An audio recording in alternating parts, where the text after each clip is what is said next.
Well, we have quite a few actually. I think the big three are inflation, because that permeates sort of everything we do and everything we address. I think that we're uncertain about where climate change is going.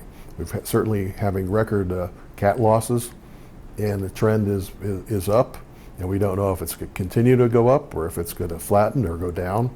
So there's uncertainty in what our loss costs are and how we price for it.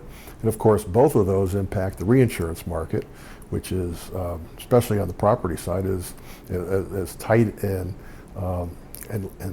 constrained as it's been in years. And so those three things, any one of those three is plenty to deal with, but all three at one time is quite a challenge for the industry right now.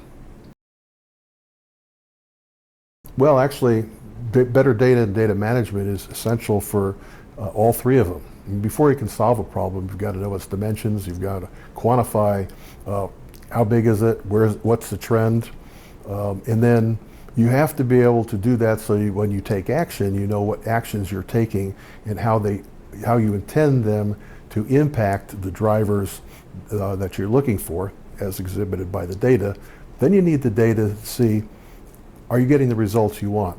Are you getting the results enough? In other words, are the items that you're intending to impact, are you impacting them, and are you impacting them sufficiently? And so, for all of that, we need data. And we need more data, we need better data customized for what we're trying to accomplish than we ever have before. Well, I don't think that the industry has a concerted or a unified approach to aggregating data to really understand and address some of the problems on a macro basis. Typically, we as companies and maybe as associations are using data to our specific ends, but not with a broader perspective of what our data can mean to assessing what climate change might be doing, the impact to assess how we can save by mitigating, hardening our homes, changing our communities. So I think there is a missing link in the question is, if you could effectively aggregate insurance data, would you get an insight into some of the things, some of the ways that these trends are impacting us, and how as a nation, as a society, we should be looking to address them. I've been asked many times over the years, well, if there's climate change, what's the industry's role? What are you going to do about it? And I said, well, the problem is, if there's climate change, what the industry is going to do is they're going to raise their rates and on the properties that are going to be affected the most, and at some point they're going to not write them. Well, that's not a very constructive approach.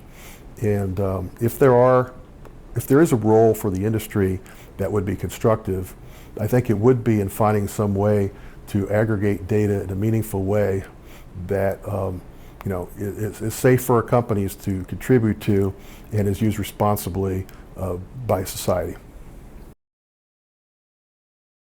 I think several ways. First of all, we have to be fundamentally current on our policy forms, our rates, and our rules. In an area where you have inflation and you have changing loss characteristics, those are got to be reflected in the underlying rates, and companies have to be proactive. And to the extent that our rates and our rules, especially our rates, our loss costs, need to reflect that to support our companies, we have to be very aggressive in that, an area where we're going to step up our activity.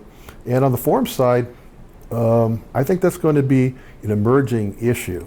We certainly are seeing a lot of evidence that the sophistication of attorneys in Florida focusing on weaknesses in forms is something they've systematized and figured out how to do. And I think we're going to see a lot more of that outside of Florida, and that's coming. So what we have to be doing is we have to be upgrading our forms, we have to be keeping current on compliance issues, and we have to be keeping current as new attacks come to change the policy language, to tighten them up.